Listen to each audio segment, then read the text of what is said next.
Okay, well today we're going to be talking about similar figures. In particular, we're going to be talking about how to use proportions to solve problems that have similar figures in them. Now, before we can start, we need to first review what it means to have two similar figures. Okay, and that means that one, the figures have the same shape, and two, they have a similar. They're similar in size, but they are not the same size. Okay, we have two examples right here, and we're going to start out working primarily with triangles. We will move on later, but for today, we're just going to be dealing with similar triangles. So if you see the similar triangles below, we have three congruent angles, or angles that are the same between these. This angle is congruent to this one over here. And that continues, and we're going to talk a little bit more about that in a minute. We also have three proportional sides. Okay. So that we can talk a little bit more about the specifics, again, this is a review. We have our corresponding or matching angles. Those are, like I said, the same size. And we also have matching sides. Now the matching sides are not the same size, but they are proportional. And that's why this actually works. Okay. So below here I have two triangles, and these are similar triangles. But the reason I know they're similar is because we're going to look angle by angle. If you'll notice first, angles B and E are congruent. That's what those single lines mean through the angles, is that those two angles are the same size. If we also look at angles C and F, these two are also congruent. They are the same size. Okay. And finally, if we'll look at angles A and angle D, those two are the same size, being right angles. So these two triangles meet our first property, and that is that they have the same angle measures.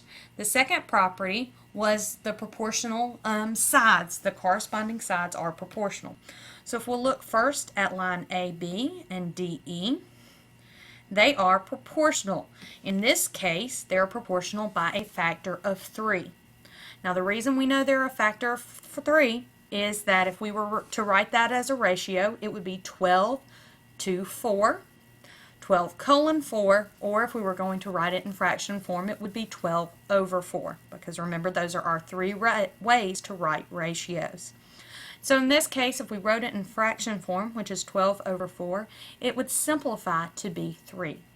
So if this is a truly similar, these are two similar triangles, then we will have a factor of 3 for each set of corresponding sides. So with line AC is 9 and line DF is 3. Again, we have a factor of 3. Finally, line BC is 15. And line EF is 5. Again, the factor of 3. So because we have corresponding angles that are congruent and corresponding sides that are proportional, we know that these are similar figures. Now, we've talked about similar figures. That was just a quick review of everything we've talked about. The important thing for us today is actually, how do we solve? If there's an unknown side to a similar figure, how do we solve to find out what that side is? Well, there are 3 easy steps. The first step is that we write a ratio for the corresponding sides. Okay? So in this case, line AB and line DF are corresponding, and line CA and line FD are corresponding. So that's our first step. We don't worry about the numbers quite yet, we just make sure we have the right sides matching up. Now the triangles you're going to see today are all facing the same way. That's not always going to be the case. So we are going to mix things up a little more tomorrow, but for today we are going to have them facing the same direction. So first step was to match up the corresponding sides to write a ratio. Now we're going to write a proportion using those known side lengths. So we're going to have line BA was 24, and it was proportional to line ED, which is 18. So we have 24 and 18 are both our numerators in our proportion. Okay. We also have line AC, which was 16, and line DF, which is Y. So we have our proportion now. And finally, the last step is that we have to solve our proportion. So we have 24 over 16 equals 18 over y, and we go ahead and we know to cross multiply. And that gives us 16 over 18 equals 24 over y. And 16 times 18 is 288. And 24 times y is 24y. And our last step is to divide both sides by 24. And that leaves us with 12. So y equals 12. So our steps, just to review, first we write a ratio of the side lengths. Then we write in our known values for those side lengths in the form of a proportion. And finally, we cross multiply to solve for our variable. Okay? So let's try that together. Let's start by writing a ratio for the corresponding sides. Now, in this case, we're going to let line NO to be on top. So line NO is proportional to line RS, and line MN is proportional here to line QR. Next, we are going to go in and plug in our numbers. Okay? And our numbers in this case are line NO is 32, line RS is 4, line MN is 40, and line QR is X. So we have 32 over 40 equals 4 over X. And our last step, as you recall, was to go through and solve the proportion. So 32 over 40 equals 4 over X. So we have 32 times X and 4 times 40. That will give us 160 equals 32X. We then divide both sides by 32, which gives us the final answer of X equals 5. Okay? Now that we've tried two together, let's try one on your own. I'm going to give you about 3 minutes. I'd like you to look over this one. Remember our steps. First, go through, make sure that you write a ratio for your corresponding sides. Then plug in the numbers, plug in those known values into that ratio, making your proportion.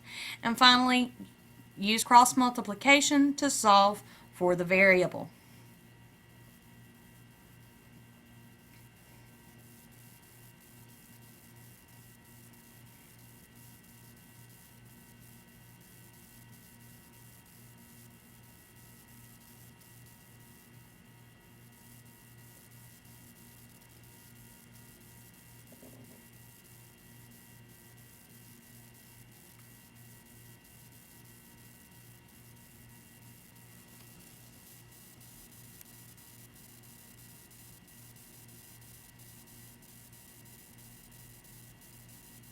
Okay, you've taken about a minute and a half now, so I'm going to give you a little more time to finish up this proportion.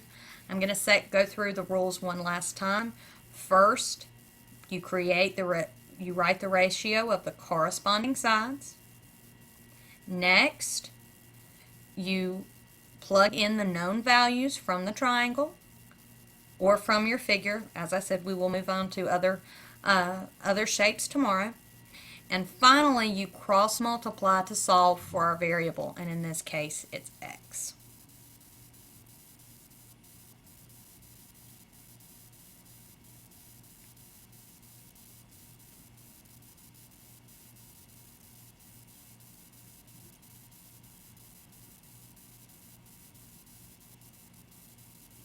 Okay. If you're still finishing this up, it would be good to pause right now because I am about to go to the next page, which has the answer on it. But if you are still finishing up, I do want you to get that chance for independent practice. So just pause the screencast and then start it when you're done. But we are going to keep going. Okay, so what we did first was we would have said that our corresponding sides were 8 and X as well as 10 and 5. Now, if you had made the corresponding sides, if you had 10 over 8 equals 5 over X, that would have been correct as well, okay? Remember when we talked about proportions, the idea is to keep your like things together. You have the two like or corresponding sides as your numerator and two like or corresponding things as your denominator, but we don't mix them up, okay? So you could have had 8 tenths equals X over 5, You could have had 10/8 equals 5 over x. But you could not have mixed it up and said 8/5 and x10. Those are really the two best options we can go with. Okay, so we cross multiply, and here's where you're going to see that no matter which way you did the proportion, it would have been the same. As long as you got in this second step 10x equals 40, that shows that you got your proportion correct. So 10x equals 40. We divide both sides by 10, and we got that x equals 4. Now, if you're still having problems, like I said, these were the 3 problems we went over in class today. You have 2 options. There's the homework blog on the school website. And you can also go, parents especially, please go on and look at the online tutorial for you as well. So, if you have any other questions, those are some good places to go. Or you can just send me an email and we can chat that way before school tomorrow. Again, if you need to go back and practice anything, feel free to do so, or use those tutorial tools that are available.